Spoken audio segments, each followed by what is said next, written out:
Ajeng Semeng, kini saatnya saya Dana Paramita mengantarkan sejumlah berita dari Bali. Berikut 3 di antaranya.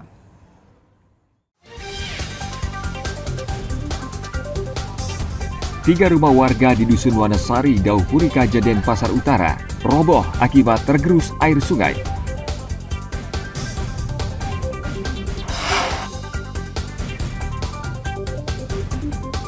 Seorang mantan anggota DPRD Gianyar ditangkap polisi karena diduga menipu sejumlah warga hingga ratusan juta rupiah.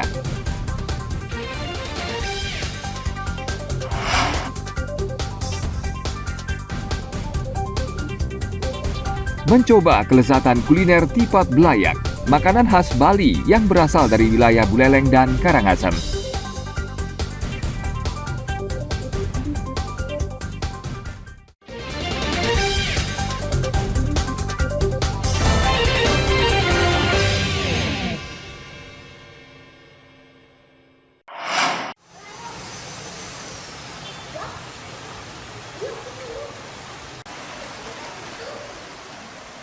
Tiga rumah warga di Dusun Wanasari, Dauh Puri Kaja, Denpasar Utara roboh pada hari Kamis sore kemarin. Rumah yang dibangun di bantaran sungai tersebut diduga roboh akibat tanahnya tergerus air. Warga mendengar suara keras dan getaran di lantai rumah sebelum rumah mereka roboh. Semua penghuni rumah berhasil menyelamatkan diri sebelum rumah mereka roboh. Awalnya kan mereka membangun rumah di bantaran sungai. Sudah lama mereka tempati di sini, ada 3 kepala keluarga yang jumlah anggotanya ada 15 orang.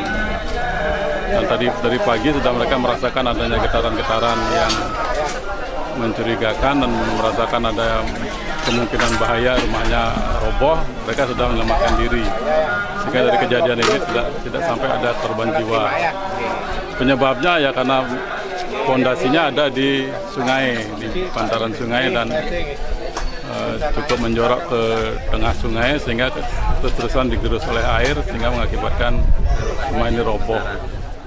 Ini mau jatuh rumahnya, jadi saya keluarin ke sini saudara-saudara saya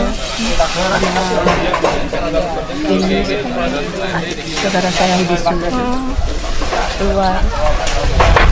Tidak lama baru adik saya keluar, kakak saya keluar. Ada berapa rumah yang roboh? 3 rumah. 3 apa 4? 3. Di bawah lagi 2, ya 3. Oh, 3 rumah. Rumah ibu kena juga 1? Iya, ini 1 ibu saya, ini rumah saya.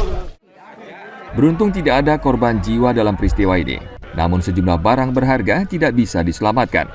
Polisi melarang warga mendekat dan telah memasang garis polisi di lokasi kejadian. Tim Liputan melaporkan dari Denpasar.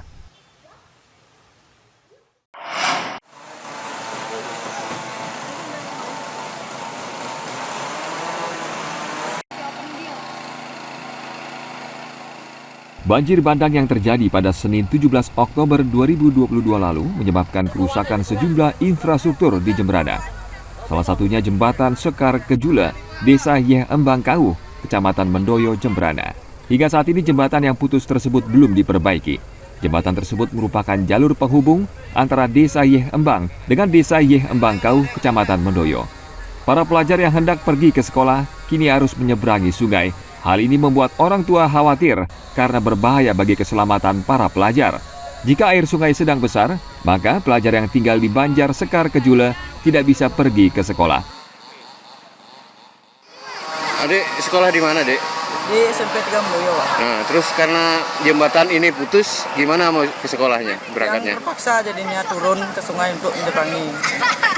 Kalau tidak ada jalan lain, Nanti kalau lewat jalan sana bisa terlambat. terlambat sekolah. Ya, Terus harapan adik sebagai pelajar? saya ingin jembatan ini kembali seperti dulu supaya bisa tidak terlambat lagi sekolah, biar tidak menyeberangi sungai lagi. Jembatan yang rusak juga mengganggu aktivitas sehari-hari warga desa. Termasuk di desa Yemangkau terjebak banjir, termasuk jalan putus di wilayah Sekar Jutlot ada 2 jembatan yang putus. Terus yang di sebelah timur ada tiang kiri ada 14 kakak. Karena jalan putus itu permasalahannya terdampak jembatan putus itu. Terus yang di sini sisanya bisa jalan lingkar. Jalan melingkar. Jalan melingkar. Berarti jalannya lebih jauh. Ya malah lebih jauh jadinya. Malah dari sini bisa ke jalan Banjarwali tembus di pasar. Oke. Warga meminta pemerintah segera membangun jembatan baru agar para siswa bisa pergi ke sekolah tanpa menyeberangi sungai. Tim Liputan melaporkan dari Jemberana.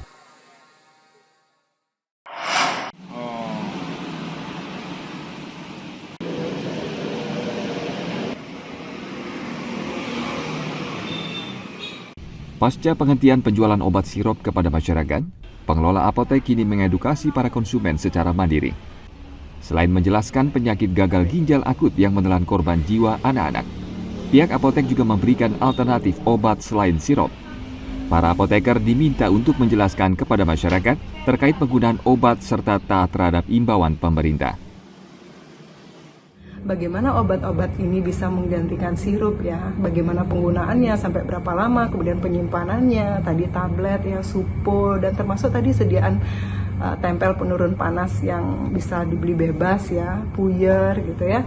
Nah itu bisa dikonsultasikan dengan teman-teman apoteker yang bisa ditemui di apotek, puskesmas ataupun rumah sakit. Nah, ketika sarana ini agak jauh, yang ada hanya toko obat, nggak masalah. Ketika itu obat bebas ya, bisa konsultasikan dengan teman-teman tenaga teknis kefarmasian. Jadi ingat obat, ingat apoteker. Tapi kalau dewasa kan masih bisa dialihkan ke tablet. Kalau bayi baru bisa dialihkan itu ke bayi fever kayak gitu. Jadi kalau ada yang nyari virus kita arahkan untuk ke dokter dulu. Menindaklanjuti kasus ini, kita sudah mendatangi toko dan apotek-apotek, toko obat dan apotek, dan mereka sudah memasang plang untuk sementara tidak melayani pembelian dalam bentuk sirup, obat-obat dalam bentuk sirup, seperti itu. Jadi mereka secara mandiri, dan kami secara WA Group juga sudah melakukan sosialisasi, ya berkoordinasi dengan apoteker Gianyar, sudah kami lakukan. Selain memberikan penjelasan kepada konsumen, pengelola apotek di Gianyar telah memasang pemberitahuan tentang penghentian sementara penjualan beberapa jenis obat sirup. Tim Liputan melaporkan dari Gianyar.